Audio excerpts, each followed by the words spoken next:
Chapter 5, Relations and Functions. Section 5.1 is on representing relations. Many mathematical applications examine relationship between two quantities. For example, the value of a car in relation to its age, the price of gold in relation to its weight, or the time it takes to travel on the highway in relation to the distance traveled. The comparison between the two sets is called a relation, and these sets are collections of distinct objects. The objects individually are referred to as elements. For example, if you consider the set of even numbers from 2 to 10, 2, 4, 6, 8, and 10, 2 would be an element in this set, 10 would be an element in this set, and so on. When you're listing sets, the order of the elements doesn't matter, but for most times it's standard practice to put numerical data in ascending order. Relations can be represented in a number of different ways. You can use ordered pairs, table of values, arrow diagrams, graphs, equations, and words. And we're going to take a look at now some examples to show different ways you can represent the data.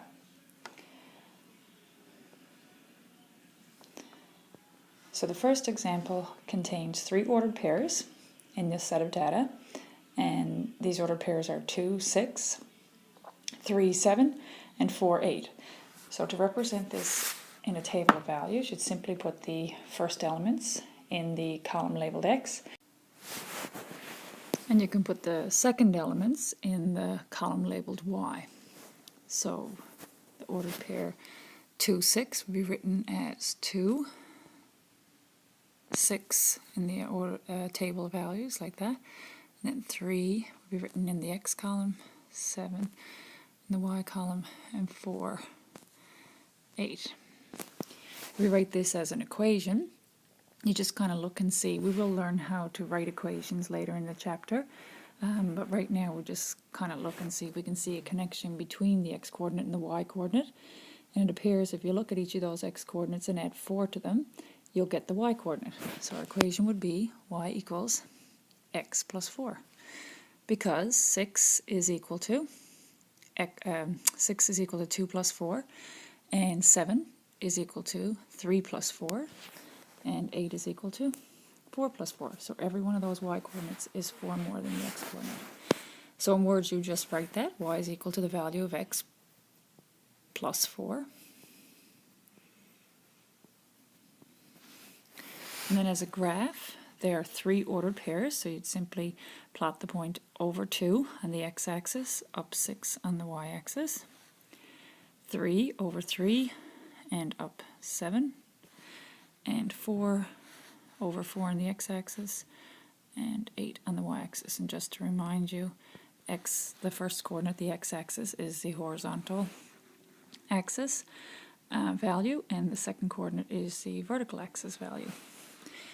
And as an arrow diagram, you generally put the first elements in the first column, or first oval shape, and the second elements go in the second oval shape, and then you connect the two ovals with an arrow that kind of tells you what the relation is between the first elements and the second elements, and then connect those elements with arrows.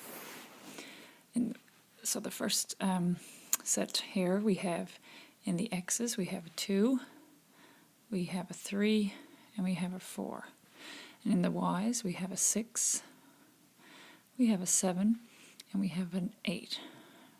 Now typically when you're doing arrow diagrams, you would put your numbers or elements in numerical order, ascending order, and alphabetical elements in, letters or words in alphabetical order. But, sometimes you'll see that that's not followed, but for the most part that's what you should do. So if we connect the x's with their appropriate y's, we get 2 matching with 6, we get 3 matching with 7, and we get 4 matching with 8. And in this case, we don't really need to write a relationship across because they're just simply ordered pairs. There's no real connection there or words that we need to describe that. So that would be fine for that one.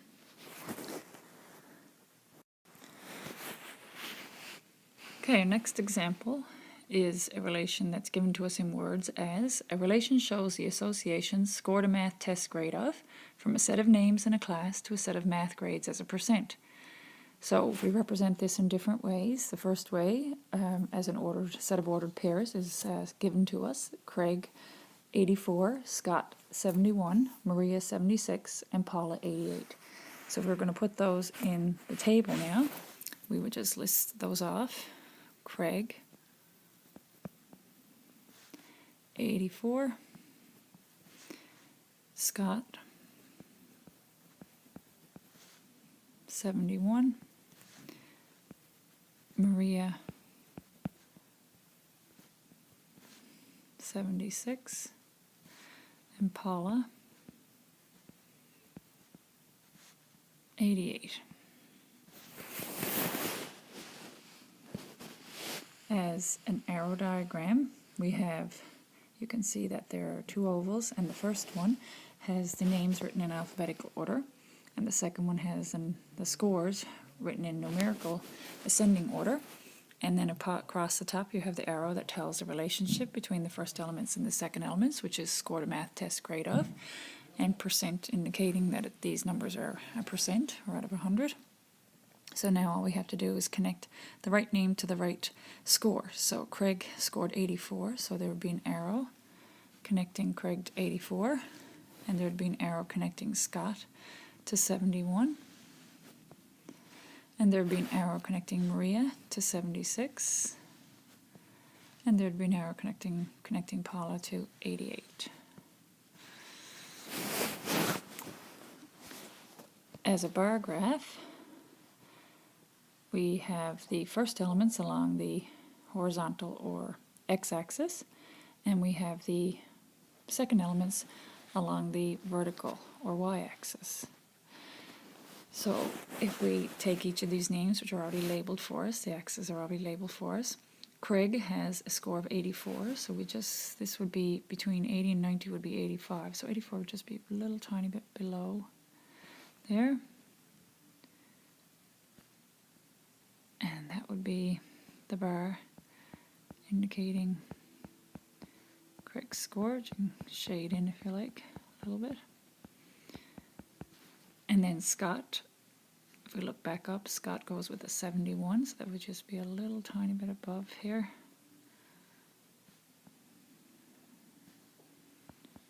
And that's, we'll shade that in a little bit. And then Maria goes with 76, so halfway between 70 and 80 would be 75, so just a little bit above that.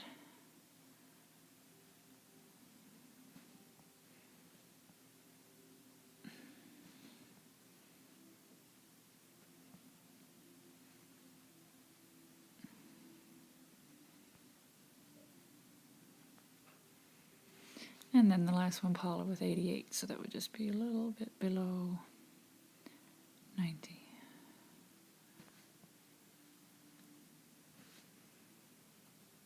And shade that in. Okay, so that would be your bar graph.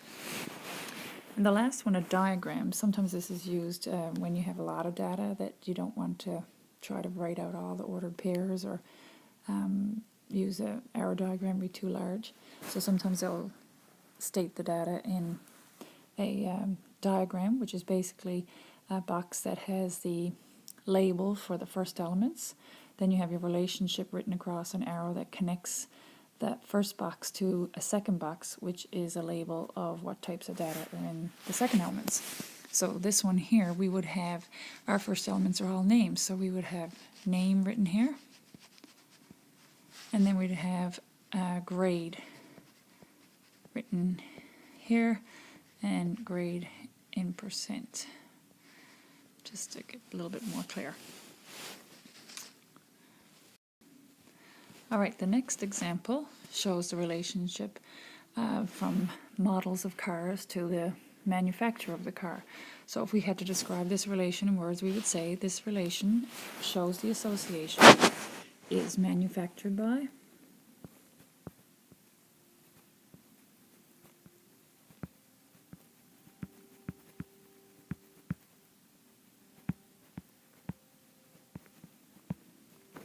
between a set of car models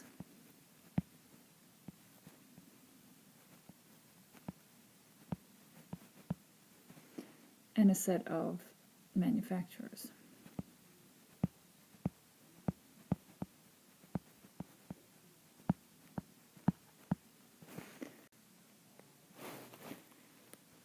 So if we had to represent this relation as a set of ordered pairs, we would have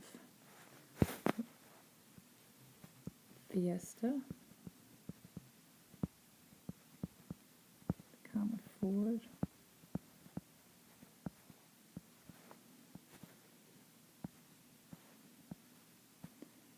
Impala,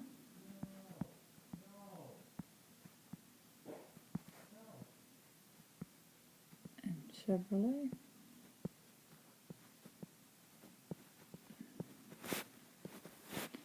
Ranger,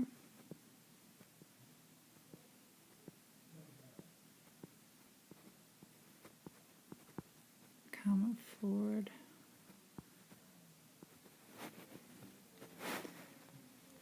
Miata,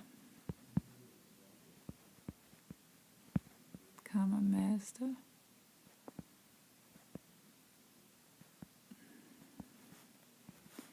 and finally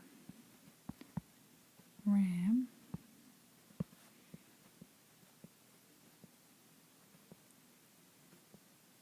comma Dodge. A lot of times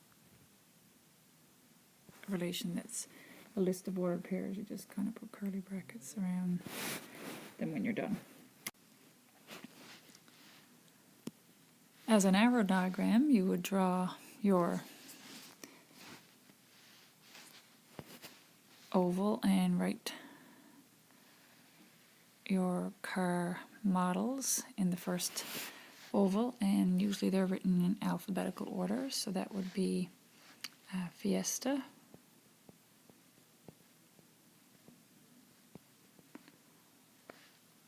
and then Impala,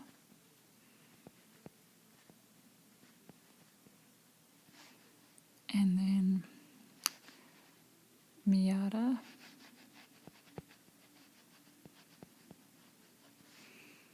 and then Ram,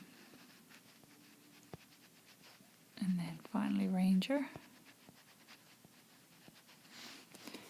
And the arrow that indicates the relationship would be is made by,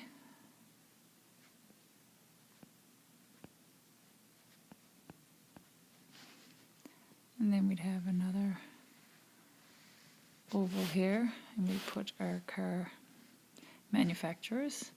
So I'm just going to use Chev, abbreviate that, and then Dodge,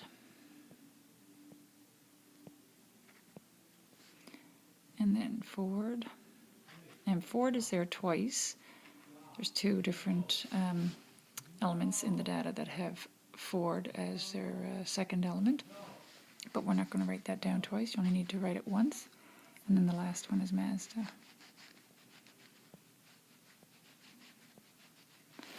And then we just use our arrows to connect the first elements to their correct second elements. So Fiesta goes with Ford,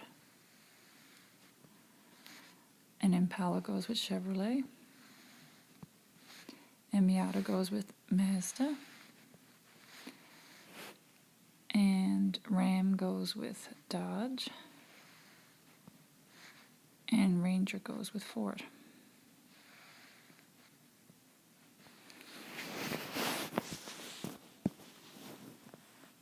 The next example shows, I'll give you a minute to look at that.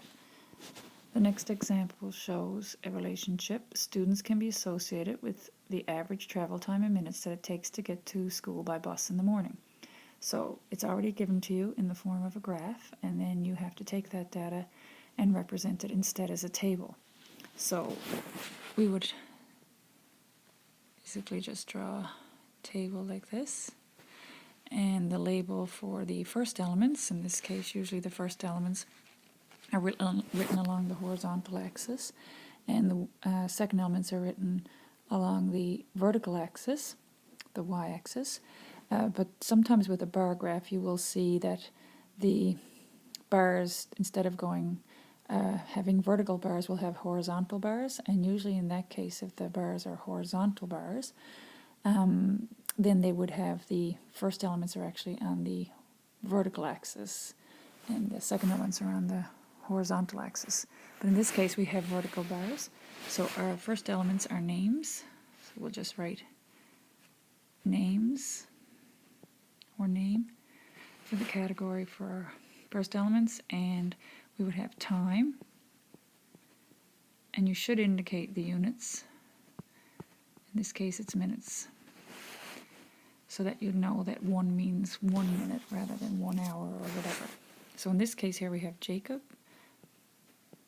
You don't have to write the first elements in alphabetical order if you don't want to, just so long as the first element is matched up with the appropriate second element. So in this case, Jacob goes with 18. And then Cindy.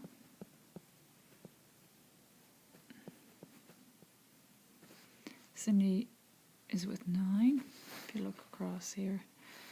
And then Michael, if you look at the height of Michael's bar,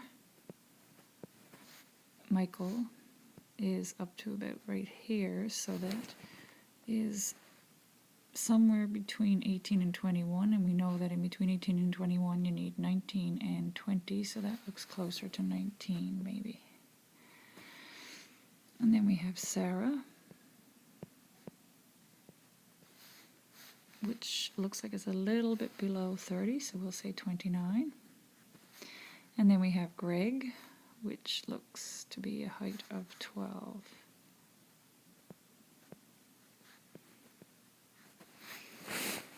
And as an arrow diagram, this set of data, I'm just going to move that up a little bit so I get a little bit more room to write. So as an arrow diagram, we would have our names written in alphabetical order. So we'd have Cindy,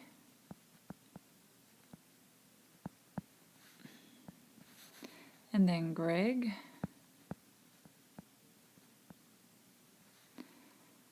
and then Jacob, and then Michael,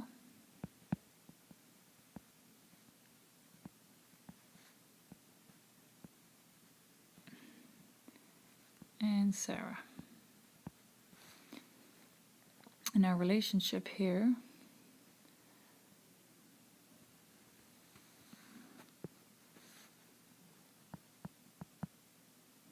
time to school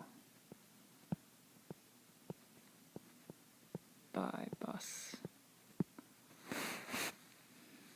And it probably should have put minutes there so you'd know what those times are. So this would be, if you put these in numerical order, we have 9, and then 12, and then 18, and 19, and 29. So Cindy takes 9, Greg takes 12, Jacob takes 18, Michael takes 19, and Sarah takes 29. They don't always match up nice and directly across from each other like that, but this is how this one works out when we put it in the numerical and alphabetical order. Okay. Our next example, which should actually be 4 now,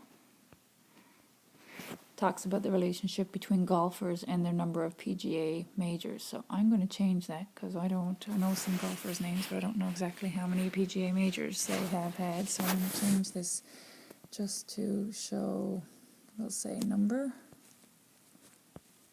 Our diagram is going to show that we're going to put numbers in.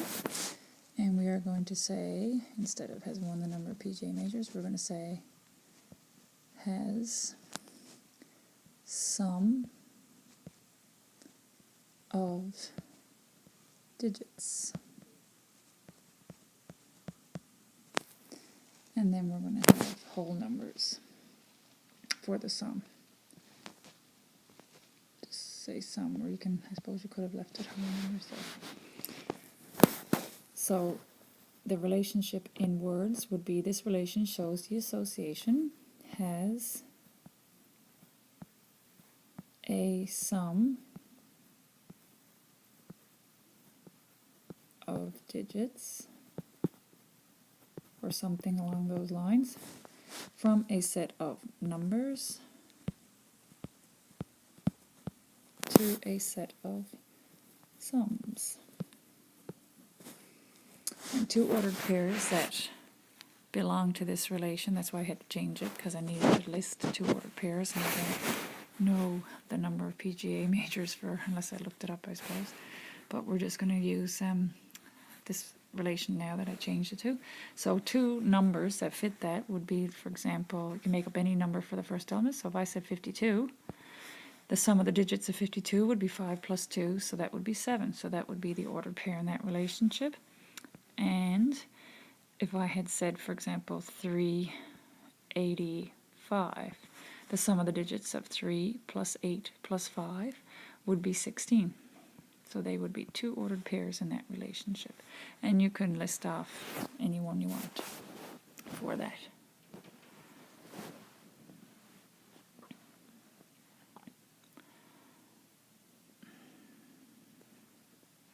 Okay, our last example here now is talking about Catherine's part-time job working at Tim Hortons. She earns $12 per hour and only gets paid for full hours work, not for partial hours.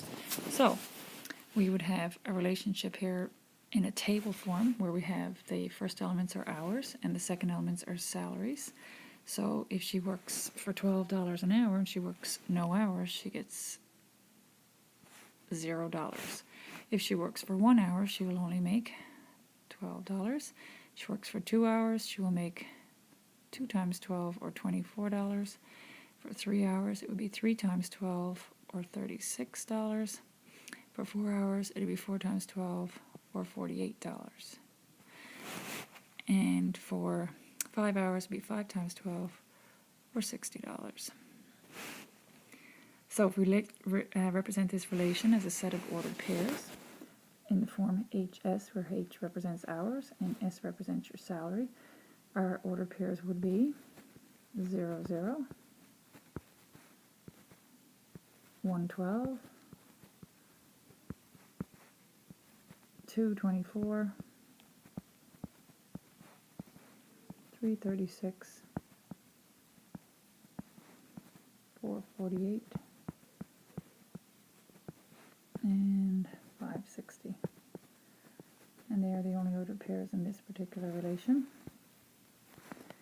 And so that would, you just put curly brackets around those to show that that's the list of ordered pairs.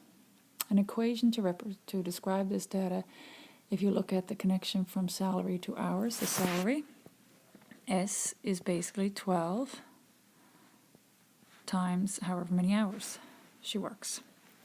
If we had to describe this relation in words, we could say this relation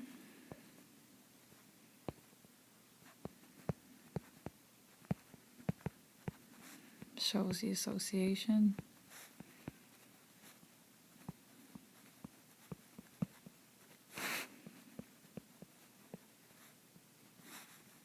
earns a salary of from a set of hours to a set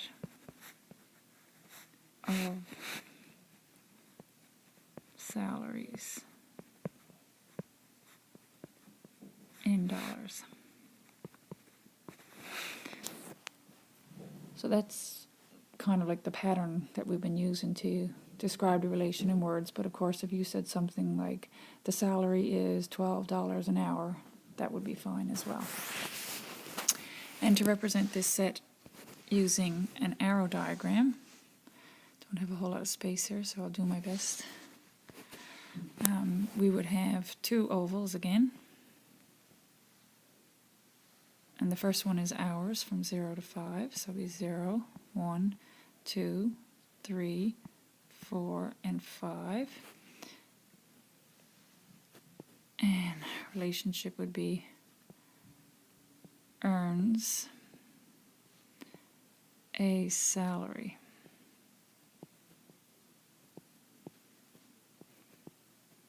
In dollars. It's hard to read there, sorry about that. And this one would be in order of each 0, 12, 24, 36, 48, and 60. And of course these are going to match up directly across from each other again. But again, that doesn't always happen. There we go. And that's it for this first section.